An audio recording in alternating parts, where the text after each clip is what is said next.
Hey everyone, welcome to Dalboy, Radhika this side, and today we are just going to be talking about things you should know before you start your UPSC preparation.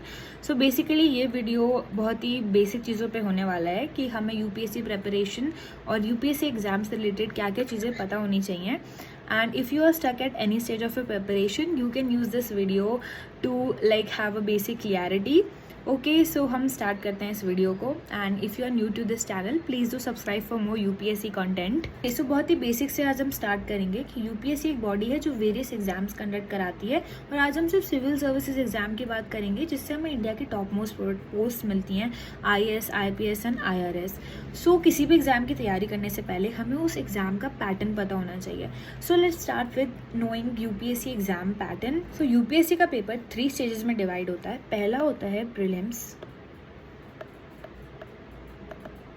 Second is mains and third is personality test जिसे हम interview भी बोलते हैं, personality test.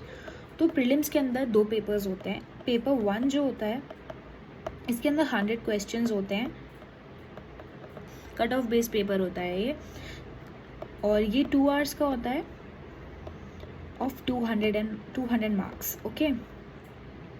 And then if you talk about paper 2 जिसे हम CSAT भी बोलते हैं, ये क्वालिफाइंग पेपर होता है और इसमें आपको सिर्फ 33% मार्क्स चाहिए होते हैं.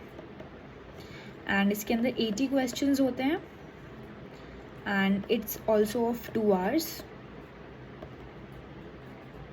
And 200 marks.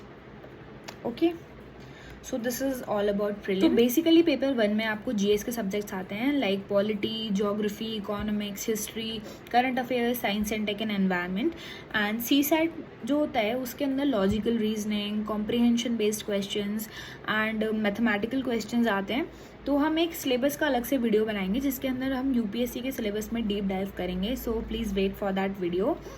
एंड ओके, अगर आपने ये स्टेज क्लियर कर लिया है then you will appear for mains. Okay, so let us talk about mains. Mains के अंदर आपके 9 पेपर्स होते हैं. जो पहले 2 पेपर्स होते हैं वो क्वालिफाइंग होते हैं. फर्स्ट इज जनरल इंग्लिश, ये मैंडेटरी होता है. एंड सेकंड इज, ये भी किसी भी इंडियन लैंग्वेज को आप प्रेफर कर सकते हैं जो हमारे कॉन्स्टिट्यूशन के 8th शेड्यूल में मेंशन है. मतलब Indian language of your choice mention it 8th schedule of Indian Constitution. Okay. And इसके अंदर आपको 25% मार्क्स चाहिए होते हैं, ये क्वालिफाइंग होता है. अगर आपने ये पेपर क्लियर कर लिए तो आपको देना होता है ऐसे का पेपर. ऐसे का पेपर 250 मार्क्स का होता है. एंड ये जो आपके 1 and 2 पेपर 1 and पेपर 2 थे लैंग्वेज सब्जेक्ट्स के, ये 300 मार्क्स के होते हैं. ऐसे के पेपर के बाद आपके जीएस के पेपर्स लगते हैं, GS1, GS2, GS1, 2, 3 and GS4. ये 4 पेपर्स होते हैं और ये 250 मार्क्स ईच होते हैं. ओके. एंड देन इसके बाद आपके ऑप्शनल के पेपर्स होते हैं.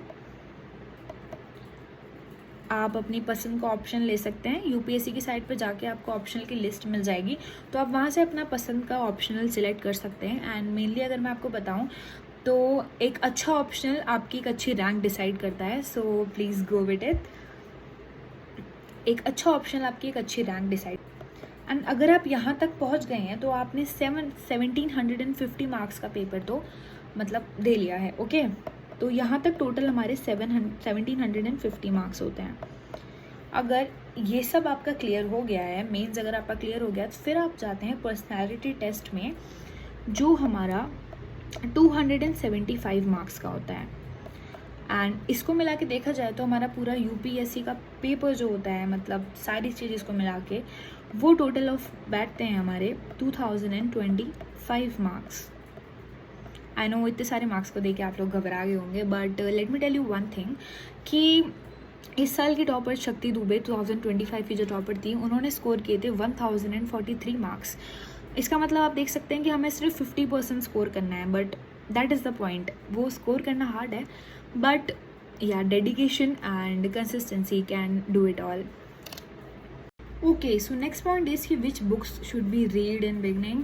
सो सभी लोग ये बोलते हैं, मैं भी यही बोल रही हूँ कि we should start with NCERTs and NCERT भी 6th to 12th तक की।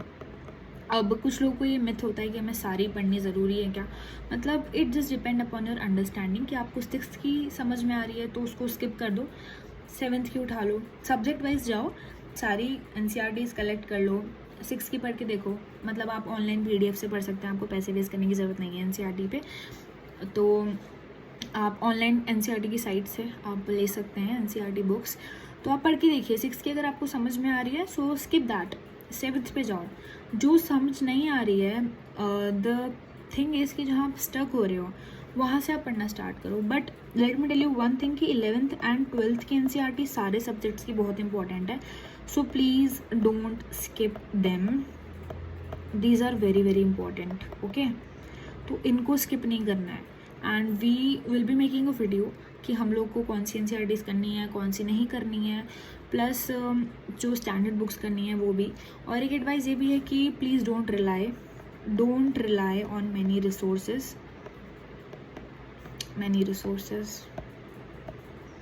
Please rely on standard books. एक सब्जेक्ट का एक ही रिसोर्स यूज़ करो, ये नहीं कि कोचिंग का भी मटेरियल ले लिया, इधर दूसरी कोचिंग का भी मटेरियल ले लिया, स्टैंडर्ड बुक्स भी ले ली। This will all make you confused. Seriously आपको ये सारी चीज़ें कन्फ्यूज़ करने वाली हैं, so please don't go for that. आप सिर्फ एक किताब पढ़ो, एक रिसोर्स लो, उसी को थरली पढ़ लो ना, आपके क्वेश्चन सॉल्व होने हो जाएंगे, अभी क्वेश्चन सॉल्व होने शुरू हो जाएंगे। प्लीज़ PYQs, आप प्रिपरेशन स्टार्ट नहीं करिए ना, तो किसी भी सब्जेक्ट को आप स्टार्ट कर रहे हो, आप उसके पहले PYQs देख लो कि किस जाते हैं, हमें कौन से टाइप के क्वेश्चंस हमारे एग्जाम में आते हैं, उसी टाइप से हम प्रिपरेशन करेंगे ना, तो आधा हमारा जो रूट है वो क्लियर हो जाएगा यूपीएससी के लिए। सो प्लीज़ ये स्टेप्स आप ज़रूर फॉलो करें, and please don't rely on multiple resources, stick on basic books and clear your foundation, clear your concepts, और जिससे फैक्चुअल इन्फॉर्मेशन गेन करिए। ओके, लेट्स टॉक कि हमें कितने घंटे पढ़ना चाहिए। सब लोगों ने सुना होगा कि यूपीएससी करनी है तो 12 आवर्स की study is very very important, इससे कम तो हो ही नहीं पाएगा। प्लीज़, ये सब एक मिथ है। अगर आप शुरुआत में 6 घंटे भी पढ़ रहे हैं दिन के, so this is like more than enough. 6 घंटे ऐसे होने चाहिए कि 6 आवर्स हुए हैं अगर, तो they should be your focus hours. आपका सबसे ज़्यादा फोकस का टाइम पूरे दिन में ये 6 घंटे होने चाहिए। आपका पूरा दिन आप कुछ भी करिए, 6 घंटे ये पढ़ लिया आपने अच्छे से, आपको जो आपको पढ़ा है वो आपको याद रह रहा है। एंड एक और टिप मैं देना चाहती हूँ कि रात हो जाए, जैसे आपने पूरा दिन पढ़ा, रात को you just take 1 sheet of paper, 1 sheet, and इसमें जो भी याद है ना ये लिख दो। This is the best method, I swear. आपको ये बोरिंग लगेगा, कुछ भी लगेगा, पर दिन के आधा घंटा या फिर 1 घंटा भी निकाल लिया ना, समराइज कर दो आपने जो भी पढ़ा है। This is the best study technique and best technique to learn anything. आपको धीरे धीरे आप में इम्प्रूवमेंट दिखने लगेगा। Please do follow that and believe these myth कि 12 घंटे पढ़ना है, कुछ पढ़ना है। आप जितने भी घंटे, प्लीज़ मेक श्योर कि आपके वो फोकस आवर्स होने चाहिए। Okay, next is current affairs. Current affairs हमें कब पढ़ना स्टार्ट करना चाहिए, कहाँ से पढ़ें, न्यूज़पेपर रीड करें, क्या करें। So this is my advice कि अगर आप इनिशियल स्टेज पे हैं आपके प्रिपरेशन के, आपने अभी जस्ट प्रिपरेशन स्टार्ट करी और आपका अटेम्प्ट अगर 2027 या 28 में है, तो अभी आप न्यूज़पेपर पढ़ना चालू ना करें। लाइक शुरू के 5 या 6 महीने आप सिर्फ एडिटोरियल एनालिसिस वीडियो जो आते हैं यूट्यूब से देख सकते हैं। एडिटोरियल एनालिसिस बहुत सारी कोचिंग्स कराती हैं, तो आपको जिसका समझ में आया वो कर सकते हैं। इससे आपको एक बेसिक अंडरस्टैंडिंग हो जाएगी कि करंट अफेयर्स एग्जैक्टली होते क्या हैं। और हमें न्यूज़पेपर में भी सारी चीज़ें नहीं पढ़नी होती हैं, तो हमें न्यूज़पेपर में क्या क्या चीज़ें पढ़नी होती है वो एडिटोरियल एनालिसिस से आपको पता चल जाएगा कि कौन सी चीज़ें एग्ज़ाम पॉइंट ऑफ व्यू से इम्पॉर्टेंट है। तो आप इससे स्टार्ट कर सकते हैं डायरेक्टली न्यूज़पेपर पे ना। एक लास्ट चीज़ मैं आप लोगों को कहना चाहूँगी कि which subject should be start from. अगर आप किसी कोचिंग में एनरोल्ड हैं,